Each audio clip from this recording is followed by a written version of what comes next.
আজকের এই প্রোগ্রামের সম্মানিত পরিচালক, উপস্থিত দূতাবাসের বিভিন্ন স্তরের দায়িত্বশীল বৃন্দ, উপস্থিত আমাদের অনারেবল গেস্ট আরিফ জনতার ভাইস প্রেসিডেন্ট, আমাদের ভিক্টর কাবেলো এবং আমাদের বাংলাদেশি ভাইরা, আমি সবাইকে অভিনন্দন এবং শুভেচ্ছা জানাচ্ছি মহান 21শে ফেব্রুয়ারি।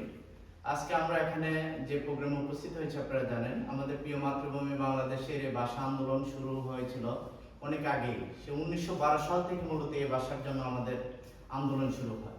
এটা স্তরে স্তরে গিয়ে 1948 সালে এসে এটা ব্যাপক আকার ধারণ করে ভাষার যে আন্দোলনটা। 1948 সালের 27শে নভেম্বর বাংলাদেশের প্রথম পাকিস্তানের রাষ্ট্রপতি প্রধানমন্ত্রী লিয়াকত আলী বাংলাদেশে আসেন এবং তখন মাতৃভাষা বাংলার দাবিতে ঢাকা বিশ্ববিদ্যালয়ের জিমনেশিয়াম মাঠে 27শে নভেম্বর একটি প্রোগ্রাম হয়েছিল এবং ওই প্রোগ্রামে বাংলাদেশের রাষ্ট্রভাষার দাবিতে তখন একটি স্মারকলিপি প্রদান করা হয়েছিল এবং ওই স্মারকলিপিটি প্রদান করেছিলেন তৎকালীন ঢাকা বিশ্ববিদ্যালয়ের ডিএস অধ্যাপক গোলাম আজম।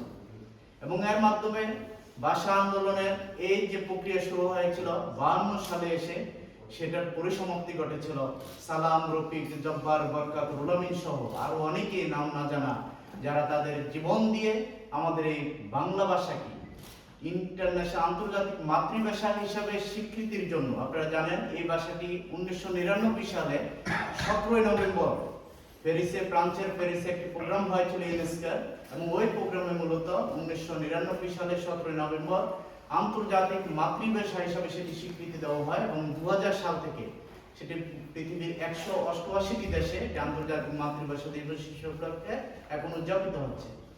আজকে আমরা এখন থেকে তাদেরকে শ্রদ্ধার সাথে স্মরণ করছি এবং ওনাদের জন্য দোয়া করছি আল্লাহ যেন যারা জীবন দিয়েছেন এই জীবনের পরিপূর্ণ কল্যাণ যেন তাদেরকে আল্লাহ দান করে।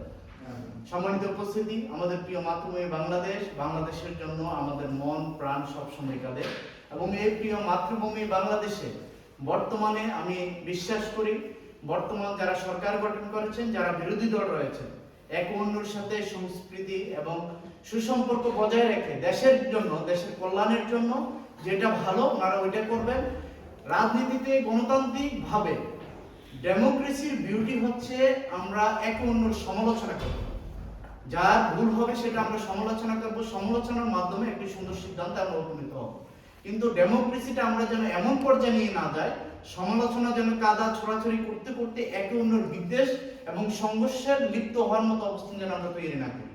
আমরা যারা এখানে উপস্থিত হয়েছি, আমরা প্রিয় মাতৃভূমি বাংলাদেশের আজকের যে বাংলাদেশ যে নতুন ভাবে আপনারা জানেন 24শে জুলাইয়ের মাধ্যমে আমরা যে নতুন একটি অধ্যায়ের সূচনা হয়েছে। 71 সাল কেন হয়েছিল? 52 ভাষা আন্দোলন থেকে শুরু করে 69-এর গণ অভ্যুত্থান, 71-এর মহান স্বাধীনতা যুদ্ধ, 90-র স্বৈরাচারী আন্দোলন, সর্বশেষ এসে 24 আসলো।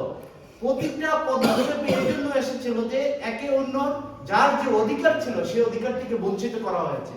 এই অধিকার বঞ্চনা থেকেই মূলত আমাদের প্রিয় 1971 সালের যে স্বাধীনতা যুদ্ধ হয়েছিল সেই অধিকার স্বাধীনতা যুদ্ধের পরও আমরা কিন্তু 24-এ এসে আবার একটি গণ অভ্যুত্থান হয়েছিল।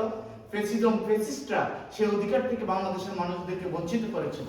আমরা বিশ্বাস করি বর্তমানে যারা ক্ষমতা আসছেন এবং বিরোধী দল এই বাংলাদেশকে একটি নতুন আঙ্গিকে নতুন উচ্চতায় পৌঁছিয়ে দিবেন এবং সেই জন্য আমরা প্রবাসী যারা আছি আমাদের পক্ষ থেকে সর্বাত্মক সহযোগিতা আমরা অব্যাহত রাখবো এবং প্রিয় মাতৃভূমি বাংলাদেশের স্বাধীনতা যুদ্ধে যারা জীবন দিয়েছিলেন, সেই যুদ্ধে যারা অংশগ্রহণ করেছিলেন এবং 24শে জুলাই আন্দোলনে যারা অংশগ্রহণ করেছেন, আমরা তাদের জন্য দোয়া করি আল্লাহ যেন তাদের এই দানকে আল্লাহ যেন কবুল করেন। এবং বাংলাদেশ দূতাবাসকে আমি আবার অভিনন্দন জানাই আমার ব্যক্তিগতভাবে, আমাদের সংগঠনের পক্ষ থেকে, আমাদের কমিউনিটির পক্ষ থেকে এমন একটি সুন্দর প্রোগ্রামের আয়োজন করার জন্য এবং আমাদেরকে আমন্ত্রিত অতিথি হিসাবে এখানে উপস্থিত হওয়ার জন্য যে সুযোগ করে দিয়েছেন। আমি সবাইকে ধন্যবাদ জানিয়ে আমি আমার কথা শেষ করছি। আসসালামু আলাইকুম ওয়া রাহমাতুল্লাহি ওয়া বারাকাতুহু।